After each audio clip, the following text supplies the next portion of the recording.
Keraton Ngayogyakarta Hadiningrat, sebuah kompleks keraton yang telah berdiri sejak tahun 1700-an dan tetap berdiri kokoh bahkan hingga hari ini di tengah derasnya arus modernisasi.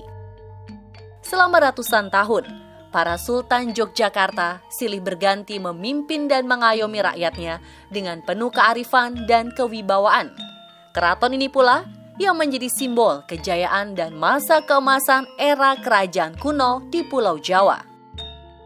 Bersama dengan rakyat yang penuh hormat dan memegang teguh ajaran-ajaran leluhur, Keraton Yogyakarta menjelma menjadi benteng pertahanan terakhir akan nilai-nilai tradisi dan kebudayaan di pulau terpadat di Indonesia ini.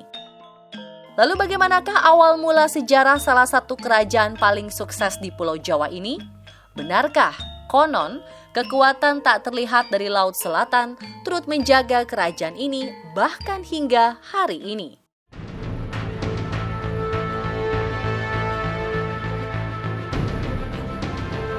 Berbicara tentang Kesultanan Yogyakarta, kita tidak boleh melupakan sosok Panembahan Senopati sebagai seorang pendiri kerajaan Mataram Islam yang pertama. Konon, dahulu Panembahan Senopati yang bernama asli Danang Sutawijaya sebelum mendirikan Kesultanan Mataram Islam sempat bertapa di tepi Laut Selatan, tepatnya di pantai Parangkusumo, Kabupaten Bantul.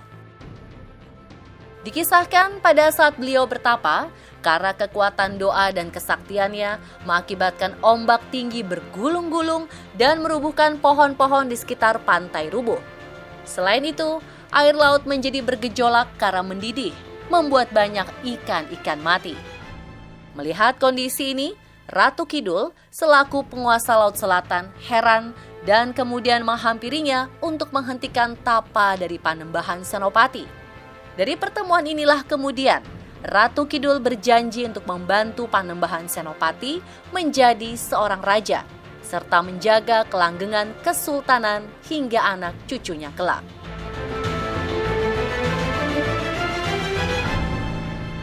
Berangkat dari kisah tersebut, kami bersama Om Hao dari Kisah Tanah Jawa yang memiliki kemampuan retrokognisi, kemudian melusuri situs Cepuri di pantai Parangkusumo untuk melihat bagaimana sebenarnya kisah yang terjadi di masa lampau.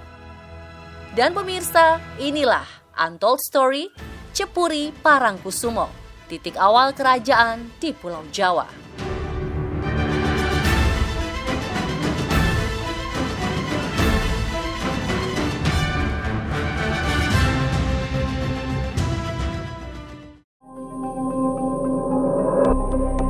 Di pantai Parangkusumo yang berjarak kurang lebih 30 km di selatan kota Yogyakarta inilah, kami menemukan sebuah area seluas kurang lebih 80 meter persegi yang dikelilingi tembok putih khas Keraton Yogyakarta dengan beberapa pendopo di dalamnya. Namun ada satu titik utama yang menjadi tujuan kami ke sini. Tempat itu adalah dua buah batu yang mencuat di tengah hamparan pasir pantai yang konon dahulu merupakan lokasi pertapaan Panembahan Senopati sekaligus tempat pertemuannya dengan ratu penguasa pantai selatan Jawa.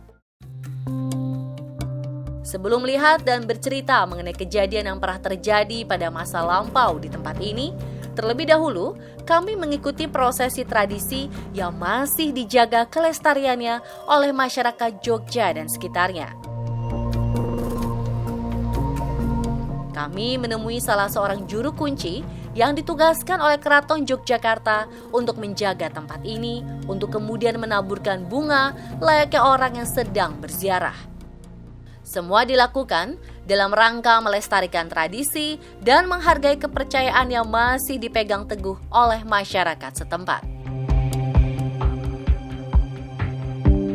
Dan setelah semua selesai kami lakukan, proses penggalian kisah yang sebenarnya pun mulai kami lakukan. Nah, Om, tadi kita sudah nyekar sekaligus minta izin untuk mencoba mengetahui sebenarnya di masa lalu di tempat ini tuh apa yang pernah terjadi. Nah, mungkin untuk selanjutnya Om Hao dengan kemampuan retrokognisinya bisa menjelaskan apa yang pernah terjadi di tempat ini. Jadi kalau kita kembali ke abad ke-16 di pertengahan tahun 1550 sekian. Tempat kita duduk sekarang ini dulunya adalah lautan. Jadi ini belum pasir, Mas. Jadi masih satu areal dengan pantai yang ada di sebelah sana. Waktu itu beliau Raden Mas Danang Sutawijoyo, putra dari Ki Ageng Pemanahan yang ada di Kota Gede, kita ketahui sekarang. Suatu ketika waktu mau babat hutan alas Mentao, itu diganggu secara metafisika. Hutan alas Mentao itu yang sekarang posisinya ada di Kota Gede. Kota Gede, iya. Itu dulu hutan. Hutan semua, Mas. Hutan alas, pohon mentao semua. Lalu beliau minta saran kepada ayahandanya dan juga sholat ini ya, Mas ya, tahajud dan istikharoh lah. Kemudian diberikan gambaran nanti naik rakit itu dari sungai yang tadi kita lewat di sana, itu naik terus, Mas, rakit sampai rakitmu itu nanti akan berhenti di sebuah batu bongkahan yang besar. Kemudian beliau turun, Mas, jadi ketinggian air tuh masih seperut waktu itu, dan ditemukanlah batu ini, Mas. Jadi dulu hanya ini saja batunya, yang sebelah sana yang kecil itu tidak kelihatan karena tertutup oleh air. Terus kemudian beliau lenggahan di sini selama 3 hari 3 malam.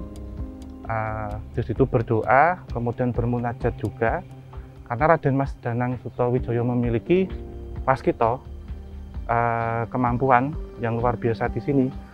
Lantas air yang ada di sini yang semula tenang itu bergejolak, naik turun, dan kemudian surut. Hal ini kemudian mendapatkan laporan terdengar di Keraton Laut Kidul. Nah, waktu itu Kanjeng Nyai Roro Kidul selaku beliau ada sebagai pepatih luar melaporkan ke Gusti Ratu, Gusti Kanjeng Ratu Haja Kencana Sari atau Gusti Kanjeng Ratu Kidul Sekar ing Jagat. Dilaporkan bahwasanya di sebelah sana di pantai itu ada seorang pemuda yang sedang berdoa. Tetapi pasti bukan orang sembarangan karena memiliki kemampuan yang bisa ada angin, Mas, dari pusaran energinya itu. Kemudian ditemui, ditanyakan siapa, dari mana, tujuannya untuk apa. Kemudian kalau kita lihat di belakang ini ada 2 buah batu, Om. Ketika percakapan itu terjadi, itu posisinya seperti apa? Saling berdiri kah, duduk? Jadi ini posisinya ini saya putar ya, Mas. Jadi beliau ada di sini, Mas. Awalnya beliau lenggahannya duduknya di yang ada kelapanya. Kemudian berpindah yang ada di belakang itu ada bunga sedep malam. Ya, dan Kanjeng Ibu Ratu Kidul adanya posisi di sebelah sana.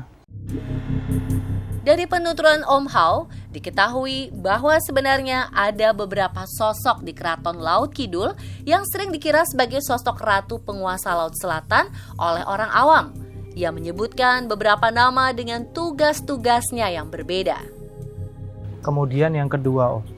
Om tadi sempat menyebut, jadi ketika beliau Panembahan Senopati itu bertapa di sini, kemudian lautnya mulai bergejolak. Justru yang pertama melihat itu adalah Nyi Roro Kidul, yang mana kita tahu selama ini pengetahuan umum orang awam. Nyi Roro Kidul yaitu ratunya Pantai Selatan, gitu. Tapi beliau melapor lagi ke Ibu Ratu. Berarti ini ada 2 sosok yang berbeda sebenarnya. Iya, ini sebenarnya berbeda, dan secara struktur Keraton Laut Selatan atau Keraton Pantai Selatan ya, Keraton Laut Kidul itu ada strukturnya, Mas Bimo dan pemirsa. Jadi di paling atas sebagai ratunya kita adalah Gusti Kanjeng Ratu Haja Kencana Sari atau Gusti Kanjeng Ratu Kidul Sekar ing Jagat. Jadi ada asma-asma besarnya, ada nama-nama besar. Kemudian sebagai pepati luar atau Menteri Urusan Luar Negeri itu adalah Nyai Roro Kidul. Jadi ketika dia harus berhubungan dengan pemimpin masyarakat mana atau raja dari kerajaan mana, itu yang bertugas keluar itu adalah sebagai pepati luar ya. Kemudian ada Menteri Urusan Dalam Negeri atau sebagai pepati dalam itu adalah Nyai Ria Kidul, Mas. Nyai Ria Kidul itu mengurusi semua yang ada di Laut Selatan, dimulai dari penghujung di ujung kulon sampai dengan di tanah Bali. Karena kalau kita lihat secara bentangnya ya, di daerah Pelabuhan Ratu di pantai Karanghawu itu adalah sebagai alun-alun depan. Kemudian gerbang pertamanya itu ada di pantai Serandil yang ada di Cilacap. Di pantai Parangkusumo ini adalah kedatonnya, jadi istana utama keratonnya, karena kata kedaton kan dari asal kedatuan, datu itu kan ratu.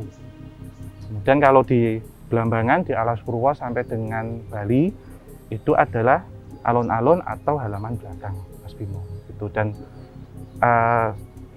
Kanjeng Ratu setelah ada 2 Kanjeng Pepati tadi, itu masih ada abdikinasi-abdikinasinya. Jadi salah satunya adalah Mbok Mban Kidul. Dan Kanjeng Ratu Kidul sendiri, Gusti Kanjeng Ratu Kidul sendiri juga memiliki kurang lebih 28 abdikinasi. Jadi 28 sosok ini yang sebenarnya bertemu dengan orang-orang yang selama ini kita tahu ada cerita bertemu Nyi Roro Kidul, bertemu siapa itu sebenarnya bukan Ibu Ratunya. Bukan Ibu Ratu ya. Jadi salah satu dari 28 abdikinasi itu adalah Nyai Blorong tentunya, Mas. Nyai Blorong itu salah satu. Salah satu, sebenarnya beliau ini adalah sosok yang ditugaskan, salah satunya ya, salah satu tugasnya itu untuk menggoda iman manusia. Salah satunya, dan beliau memiliki punggawa-punggawa lagi yang menyerupai lagi gitu, jadi banyak. Terus kemudian ada Ibu Nyai Mayang Sari. Ibu Nyai Mayang Sari ini salah satu yang beliau arsiteknya lah, Mas, rancang bangunnya pantai selatan. Istananya. Ya, salah satunya beliau yang dibuatkan satu tempat kehormatan di salah satu hotel di Pelabuhan Ratu.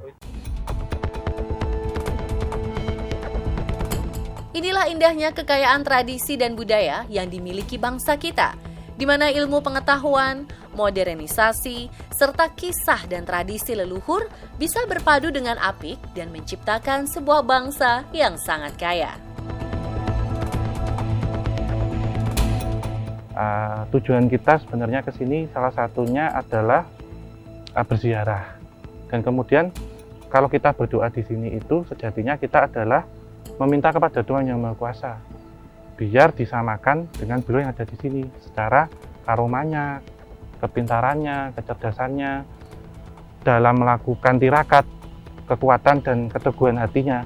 Jadi kita memohon kepada Tuhan Yang Maha Kuasa semoga kita diberikan rahmatan dan juga diberikan seperti anugerah ya, kesamaan dengan para leluhur kita dahulu. Biar kita jalannya juga sama. Biar katanya kita tetap di satu jalur. Jadi wong Jawa aja ilang Jawani.